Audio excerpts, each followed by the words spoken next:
Hello বন্ধুরা, আসসালামু আলাইকুম। কেমন আছেন আপনারা সবাই? আশা করি ভালো আছেন, সুস্থ আছেন। আমিও ভালো আছি। আবারও হাজির হলাম প্রতিদিনের মতো আমার দৈনন্দিন জীবনের ভিডিও শেয়ার করার জন্য। আজ রোজ শুক্রবার, সবাইকে জানাই জুমা মোবারক। তো শুক্রবার ইমানি ইলমার প্রাইভেট কোচিং স্কুল বন্ধ, সেই জন্য 9:30 থেকে শুরু করলাম আমার প্রিয় আপু ভাইয়াদের সাথে। তো 9:30টার দিকে রান্নাঘরে চলে আসলাম। আমরা যারা হাউস ওয়াইফ তাদের তো রান্নাঘরে মানে রাত কাটলেই রান্নাঘরে আসতেই হবে, তার কোনো বিকল্প নাই। তো রান্নাঘরে আসলাম, এসে কিন্তু আমি একটু পাস্তা রান্না করব, সকালের নাস্তা। তো পাস্তাতে আমি কিন্তু একটু কোকলা স্টিক নুডলসটা আছে সেটাও অর্ধেক দিয়ে দিয়েছিলাম, দিয়ে পাস্তাটা কিন্তু আমি ভালো করে ভাপ দিয়ে নিয়েছি। আর এটা কিন্তু আমি ভ্যারাইটিস পাস্তা নিয়ে নেই, এক আইটেমের পাস্তাটা নিয়েছি। ভ্যারাইটিস পাস্তাটা নিলে হয় কি, কোনোটা সিদ্ধ হয় কোনোটা সিদ্ধ হয় না, এই জন্য সবসময় পাস্তা নিলে এক আইটেমের পাস্তাটা নেই, ভ্যারাইটিসটা নেই না। তো আর সবসময় পাস্তা রান্না করলে কিন্তু আমি এগ পাস্তাটা করি, সবজি দিয়ে এগ পাস্তাটা। তো আজকে ইলমা বলতেছিল যে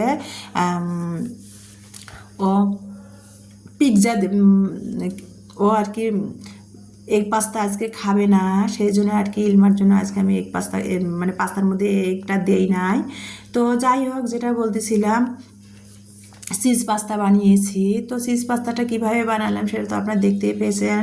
সকালের নাস্তাটা খেয়ে নিলাম, তারপরে আর কি এখানে আর পাস্তা কীভাবে বানালাম সেটা তো ভিডিওতে দেখতেই পেয়েছেন, আর ব্যাখ্যা করে কি বলবো। আর আমার প্রিয় আপুরা তো সবাই কত সুন্দর করে নুডলস পাস্তা বানাতে জানেন, আমি আর কি বলবো। আমি আর কি সকালে পাস্তা বানিয়ে খেলাম, সেটাই আমার প্রিয় আপুদের সাথে শেয়ার করলাম।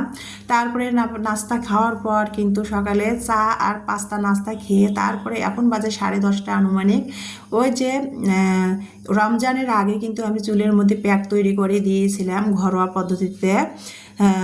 সেই প্যাকের কিছু অংশ বেঁচে গেছিলো, ফ্রিজে রেখে দিয়েছিলাম, ফ্রোজেন করা ছিল, সেটা আর কি ফ্রিজ থেকে বের করে নিলাম। গতকালকে রাতে লেবু দিয়ে টক দই বসিয়ে রাখছিলাম, সেই টক দই ডিমের সাদা অংশের পানিটা।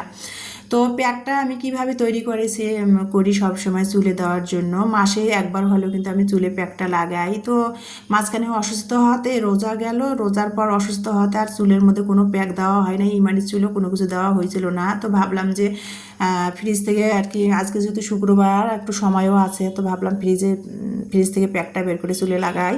তো প্যাকটা কিন্তু আমি কালো কেশের, আমলকি, মেথি, পেঁয়াজ বেটে প্যাকটা আমি তৈরি করে চুলে দিয়েছিলাম। আর একটুখানি বেঁচে ছিল, সেটা ফ্রোজেন করে রাখছিলাম, সেটা ফ্রিজ থেকে বের করে আজকে আর কি টক দই আর ডিমের পানি দিয়ে প্যাকটা আমি ভালো করে ফেটিয়ে চুলের গোড়ায় চুলের কালপে আর কি সুন্দর করে লাগিয়ে দিলাম। ইমানিরও দিলাম, আমিও দিলাম, দিয়ে তারপরে চুলের মধ্যে প্যাকটা দিয়ে এখন কিন্তু আমি সকালের যে বাসি রুমগুলা ঝাড়ু দেওয়া হয়েছিল না, তো প্রতিদিনের মতো আজকে সকালে বাসি রুমগুলা ঝাড়ু দিচ্ছে আর আমার প্রিয় আপু ভাইদের সাথে শেয়ার করতেছি। কখনো আমার আপু ভাইদের সাথে শেয়ার করা হয়, সব ভিডিও তার A to Z ডেলি লাইফের ভিডিও শেয়ার করা সম্ভব হয় না, তাহলে ভিডিওতেও অনেক লং হয়। তারপরে একটু কেটে কেটে আর কি আমার প্রিয় আপু ভাইদের সাথে শেয়ার করার চেষ্টা করি, যতখানি পারি কেটে কেটে শেয়ার করার চেষ্টা করি। তো ঘরগুলা আমি রুমগুলা ঝাড়ু দিয়ে নিলাম, নিয়ে কিন্তু অফ ক্যামেরাতে ফার্নিচারগুলো কিন্তু আমি মুছেই নিয়েছি। তারপরে কিন্তু আমি ওই যে ইলমার, যে আজকে যেহেতু শুক্রবার, ইলমার স্কুলের ইউনিফর্ম পরিষ্কার করব, কেচে দিব। তো ইউনিফর্ম কেচে দিব, ইউনিফর্মকে সামনে আর কি কিছুদিন আগে ম্যাকথলিন নিয়ে আসছিলাম, ম্যাকথলিনটা খুঁজে পাচ্ছিলাম না। ওই যে বেসিনের বাথরুমের যে পানি যায় নেটের মধ্যে, জালিটার মধ্যে দিব, 1 মাসেরও বেশি হচ্ছে দিয়েছি, শেষ হয়ে গেছে, ক্ষয়ে গেছে আর কি। তো চোখের সামনে আজকে খুঁজতে খুঁজতে আজকে আবার পেয়ে গেলাম। তো সেটা আর কি দুই বাথরুমের ওই যে পানি যায় যে নেটটা, সেটাতে একটা করে ন্যাপথলিন দিচ্ছিলাম, বেসিনে দিচ্ছিলাম। আর এইটা দিলে না অনেকটা জীবাণুমুক্ত হয় আর কি। আমি সবসময় ম্যাকথলিনটা বেসিনে বাথরুমের নেটের নিচে আর কি দিয়ে সবসময় দেই। তো সেটা দিয়ে দিলাম, দিয়ে এখন ইলমান্না ওয়াশরুমে আসলাম, ইলমান্না ইউনিফর্মগুলো কেচে দিব। তো এখন গামলার মধ্যে পানি ভরে হুইল ডিটারজেন্ট দিয়ে ফেনা করে ইলমার স্কুলের ইউনিফর্মটা কেচে দিব, তো ভিজিয়ে রাখবো ফেনা করে। তো এই যে সেটাই আর কি আমার প্রিয় আপু ভাইদের সাথে শেয়ার করতেছি। আর আমার প্রিয় আপু ভাইয়াদের কাছে একটা কথা প্রতিদিন যে কথাটা বলি সেটাই আজকেও বলবো। আসলে ডেলি লাইফের ভিডিও একটু লং হবেই, মানে যত চেষ্টাই করি না কেন শর্ট করার আসলে হয় না ভিডিও, তারপরে 12-13 মিনিট হয়ে যায়, 8-9 মিনিট কখনো ডেলি লাইফের ভিডিও হয় না। যেহেতু আমি রান্নার চ্যানেল করি না, যে আপুরা রান্নার চ্যানেল করে তাদের হয়তো 6-7 মিনিটের ভিডিও হয় বা 5-6 মিনিটের করা যায়, কিন্তু ডেলি লাইফ ভিডিও কিন্তু কখনো চাইলেও শর্ট করা যায় না। অনেক কেটে কেটে তারপরে ভিডিওগুলা এডিট করে আমার প্রিয় আপু ভাইয়াদের সাথে আমার ডেইলি লাইফের ভিডিও শেয়ার করি। তো যাই হোক, ভিডিও তারপরে কি বলবো, প্রতিদিনের মতো আজকেও আর কি বলতেছি, প্লিজ আপনারা ভিডিওটা ধৈর্য সহকারে চেষ্টা করবেন দেখার, ফুল ওয়াচ করে ভিডিওর আর কি সংক্রান্তি সুন্দর একটা কমেন্ট করবেন। আর প্লিজ ভিডিওটা দেখার আগে একটা লাইক দিবেন। আমি কিন্তু সেটাই করি, আপনাদের পরিবারে যাই ভিজিট করি, ভিডিওটা দেখার আর ভিজিট করার আগে কিন্তু লাইক দিয়ে ভিডিওটা কন্টিনিউ করে ফুল ওয়াচ করে তারপরে সুন্দর একটা আপনার ভিডিও সংক্রান্ত কমেন্ট করে কিন্তু আপনাদের পরিবার থেকে আমি চলে এসে আশা করি আপনারাও সেটাই করবেন। আর যেটা বলতেছিলাম, ওয়াশরুমে কাপড়গুলো ভিজিয়ে দিয়ে আসলাম যে 5 মিনিট ততক্ষণ ইলমার ইউনিফর্মটা ভিজুক, আমি এদিকে অপর সাইডে একটু লেবু পানি গুলে খাইলাম, যেহেতু 11টার মতো বেজে গেছে। লেবু পানি প্রতিদিনের মতো আর কি আজকে লেবু পানি একটু বানিয়ে খেলাম, খেয়ে আর কি প্রেশার করে ভাবলাম যে আজকে যেহেতু জুমা আর নামাজ 12:30টার মধ্যে আর কি শুক্রবারের আজান দেয়, তো ভাবলাম যে প্রেশার করে একটু ডাল রান্না করব, মুসুরের ডাল। আর আমি এখন এটাকে আমি ভাইরাল মুসুরের ডাল টক আম দিয়ে, ভাইরাল সেই ডালে বলবো। আমার প্রিয় আপুরা সবাই দেখি যে আম দিয়ে নানান ধরনের রেসিপি তৈরি করতেছে, মাছ রান্না করতেছে, চাটনি বানাচ্ছে, আচার বানাচ্ছে, আবার ভাইরাল সেই আম ডাল রান্না করতেছে। এটা তো ভাইরালে আমি মনে করি। আমার প্রিয় আপুরা সবাই দেখি আম দিয়ে টক রান্না করতেছে, মানে আম দিয়ে আর কি ডাল রান্না করে। আর গরমের জন্য তো আসলে আম দিয়ে ডালটা খুবই উপকারী একটা খাবার, গরমে বিশেষ করে এই গরমে।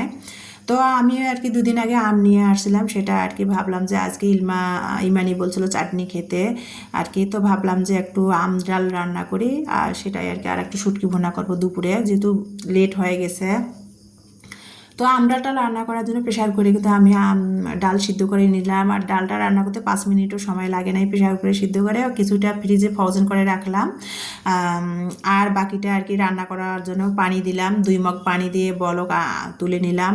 আম কেটে ফালি করে আম কেটে দিলাম, হলুদ গুঁড়ো লবণ দিলাম, দিয়ে আর কি বলক ভালো করে 2-3টা বলক এনে আমি ডালটা তেলানি করলাম। কি দিয়ে তেলানি করলাম সেটা তো আপনারা দেখতেই পেয়েছেন। আর ডাল তেলানি রেগুলার যে মশলাগুলো দিয়ে ডাল তেলানি করা যায় সেটা দিয়ে আমিও ডাল তেলানিটা করলাম। এখন লোট্টা মাছের শুটকি ভুনা করবো। আর লোট্টা মাছের শুটকিটা আগেই কিন্তু আমি কেটে রেখে, বড় যেহেতু লোট্টা মাছের শুটকি ছিল, আগেই কিন্তু শুটকিটা আমি কেটে একটু কড়াইয়ের মধ্যে টেলিয়ে তারপরে আমি সংরক্ষণ করে বয়মে করে রেখে দিয়েছি। তো আজকে রান্না করার জন্য আমি শুধু পানি গরম করে শুটকিটা পানিতে একটু 2-3 মিনিট ভিজিয়ে ভালো করে গরম পানি দিয়ে শুটকিটা ধুয়ে নিয়ে এখন রান্না করছি। পেঁয়াজ, শুটকি, তেল একসাথে আমি ভেজে নিলাম, নিয়ে তারপরে কিন্তু আলু দিয়ে দিয়েছি, আলুটা আবারও শুটকির সাথে দিয়ে ভেজে নিলাম, ফ্রোজেন করা টমেটো দিয়ে দিলাম, আদা বাটা, রসুন বাটা, কাঁচামরিচ বাটা, লবণ, ধনিয়া জিরার গুঁড়া দিয়ে শুটকির সাথে আমি মশলাগুলো ভালো করে কষিয়ে নিলাম, ফ্রোজেন করা টমেটো দিলাম, দিয়ে ভালো করে আবারও কষিয়ে পানি দিলাম, দিয়ে এই যে হয়ে আসছে প্রায়, তারপর ফ্রোজেন করা ধনিয়া পাতা দিলাম, দিয়ে ভালো করে শুটকিটা বুনা করে নিয়ে নিলাম রান্না করে। আর এই যে দেখতে পাচ্ছেন শুটকিটা রান্না করে নিয়ে এখন তুললাম, এখন দুপুরে খাবার খাবো, ফ্রেশ হয়ে অলরেডি চলে আসছি। তো শুটকি রান্না করেছি, লোট্টা মাছের শুটকি ভুনা করেছি, আর আম দিয়ে টক ডাল রান্না করেছি। ফ্রিজে গতকালকে শশার তরকারি আছে, সাথে মাছও 2 পিস আছে। তো ভাবলাম যে ফ্রিজ খুলে দেখলাম যে ভাবলাম যে সেটাও গরম করে খাবো কি না, তো ভালো লাগতেছে না কেন জানি, ফ্রিজের তরকারি ফ্রিজেই থেকে গেল। 2 দিন আগে আর কি আমি 5 মিশালি শাক দিয়ে শুটকি রান্না করেছিলাম, সেটাও ফ্রিজে রয়েছে। গতকালকে শশা দিয়ে মাছ রান্না করেছে, সেটাও রয়ে গেছে। তো খাইতে বসছি দুপুরে, তো ভাবলাম যে সেটা বের করে ফ্রিজ থেকে নিয়ে খেয়ে শেষ করি। তো কেন জানি ভালো লাগতেছে না, রেখে দিলাম আবারও দেখে যে আগামীকাল শনিবার আমার যে হেল্পিং হ্যান্ড একটা নতুন রেখেছি সে আসবে, ভাবলাম যে তাকে দিয়ে দিব থাক। আর লোট্টা মাছের শুটকি এভাবে ভুনা করলে এর সাথে আর কোনো কিছুই যায় না। এভাবে শুটকি ভুনা করলে সাথে যদি যে কোনো একটা পাতলা ডাল থাকে তাহলে জমে যায়। তো পাতলা ডাল আজকে করেছি, তার মধ্যে আবার আম দিয়ে টক ডাল, তাহলে তো জমে যাবে, তাই না? সেই জন্য আর কি লোট্টা মাছের শুটকি ভুনা আর আম দিয়ে টক ডাল সেটা দিয়ে দুপুরের খাবার খাবো। এখন 2:30 বাজে খেতে বসছে আমার প্রিয় আপু ভাইয়াদের সাথে, সেটাই শেয়ার করতেছিলাম।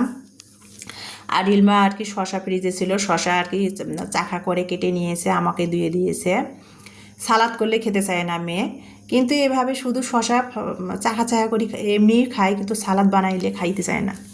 তো এভাবে খাচ্ছিল, আমার প্লেটে দিল, আমি সেটাই খাচ্ছিলাম। আর লোট্টা মাছের শুটকি দিয়ে আর কি দুপুরের খাবার খাচ্ছিলাম। আর শুটকিটা রান্না করার সময় না সাথে না একটা আলু ঠুমা ঠুমা করে কেটে দিয়েছে। ওই যে সবসময় বলি আমার ইলমা খাইতে তরকারি খাইতে গেলে আলু খোঁজে। ইলমার জন্য আর কি যে তরকারি রান্না করি না কেন ওর জন্য দুইটা একটা আলু তরকারিতে দিতেই হয়। তা শুটকিটা ভুনা করেছি, তার সাথেও কিন্তু আমি একটা ঠুমা করে আলু দিয়েছি, দিয়ে শুটকিটা কিন্তু আমি দেখেন কত সুন্দর ঝালঝাল করে ভুনা করে নিয়েছি। আর এই যে সাথে আম দিয়েছে, সেই ভাইরাল আম দিয়ে টক ডাল। আমি তো এটা ভাইরাল আম দিয়ে টক ডালে বলবো, কারণ এই টক ডালটা আমার প্রিয় আপুরা সবাই রান্না করতেছে, তো সেটা তো ভাইরালে বলবো, এক প্রকার ভাইরাল আর কি। সেই আম দিয়ে টক ডালটা রান্না করেছে, আর লোট্টা মাছের শুটকি আর জমে গেছে। এর সাথে আর কোনো কিছুর প্রয়োজন হয় না, মাংস পোলাও ফেল। আমার কাছে তো খুবই ভালো লাগতেছে। আর আমি আমার জীবনে প্রথম আমি আম দিয়ে টক ডাল রান্না করলাম প্লাস খাচ্ছি। আসলে আমার আপুরা টক ডাল রান্না করে, আমি খালি ভিডিওতে দেখি। তো আজকে আমার আপুদের মতো ট্রাই করলাম, করে রান্না করছে, আসলে অসম্ভব মজা হয়েছে। সেই আম দিয়ে টক ডাল আর লোট্টা মাছের, তার সাথে লোট্টা মাছের শুটকি ভুনা। দুপুরের খাবারটা তো খেলাম, অসম্ভব মজা ছিল। আর এই যে এটা তো আমি আর কি বিকেলবেলা শর্টসে দিয়েছিলাম ভুট্টার বড়া, সরি পাকোড়া। তা ভুট্টা এখন তো পেকে গেছে, যেহেতু ভুট্টার সিজন, এখন ভুট্টা তুলতেছে জমি থেকে। ভুট্টা কিন্তু পেকে গেছে। তো ইমানি ভুট্টা দেখে না সারিয়ান দিয়েছিল, ভুট্টা বাড়িওয়ালা ভাইদের জমি থেকে নিয়ে আসছিলো, ইলমাকে 2টা ভুট্টা ভেজে খাওয়ার জন্য দিয়েছিল। তো ভুট্টা দেখে ইলমা বলতেছে এগুলো ভুট্টা আসলে ভেজে খায়। এই ভুট্টা দেখে ইলমা বলছে পাকোড়া খাবে, বড়া খাবে। তো কি করার, আর মেয়ে যেহেতু খেতে এসেছে, ভুট্টাটা কিন্তু আমি 2 দিন আগে ভিজে রেখে দিয়েছিলাম। যেহেতু ভুট্টা এখন পেকে পুক্ত হয়ে গেছে, লাল হয়ে গেছে, 2 দিন আগে ভুট্টাটা ভিজে রাখছিলাম। সেই ভুট্টাটা আমি ব্লেন্ড করে নিলাম। ব্লেন্ড করার সময় কিন্তু 1 টেবিল চামচ পরিমাণ করে করে আমি পানি দিয়েছি, দিয়ে ভুট্টাটা ব্লেন্ড করে নিলাম। নিয়ে কিন্তু এখানে একটা ছোট্ট আলু কুচাই দিয়েছি, আদা রসুন বাটা দিয়েছি, লবণ দিয়েছি, স্বাদের জন্য টেস্টিং সল্ট 1 চিমটি দিয়েছি, ফ্রোজেন করা ধনিয়া পাতা কুচি, পেঁয়াজ কুচি, মরিচ কুচি। আর ভুট্টার পাকোড়া যেহেতু এটা, সেজন্য একটা আমি আলু কুচাই দিয়েছি। আর আমি মসুর ডালের বড়া বানালেও কিন্তু সবসময় বড়ার মধ্যে আলুটা কুচিয়ে দেই, তাতে কিন্তু বড়াটা খুবই মজা লাগে। তো তেল গরম করে তারপরে বিকালের জন্য আমি এই যে চায়ের সাথে, আজকে যেহেতু রোজ শুক্রবারও, তো ভাবলাম যে পাকোড়াটা বানাই। 2 মেয়ে বাসায় আছে, খাবে তৃপ্তি করে। তো গরম গরম কিন্তু এভাবে ভুট্টার পাকোড়াটা আমি বানিয়ে নিলাম, অসম্ভব মজা ছিল কিন্তু পাকোড়াটা। তো বিকালে ভুট্টার পাকোড়া নাস্তা খেতে খেতে কিন্তু আপনাদের মাঝে এখানে বিদায় নিব। দেখেন কত সুন্দর হয়েছে, আর ভুট্টাটা দেখেন পেকে কীরকম হয়েছে, আপনাদের দেখানো বোঝানোর স্বার্থে আর কি। আর ভুট্টাটা দেখালাম, এই পাকা ভুট্টা দিয়ে আমি 2 দিন ভিজে রেখে আর কি ব্লেন্ড করে পাকোড়াটা বানাইছি। আর পাকোড়াটা এত মজা হয়েছে, অসম্ভব মজা হয়েছে আজকের ভুট্টার পাকোড়া।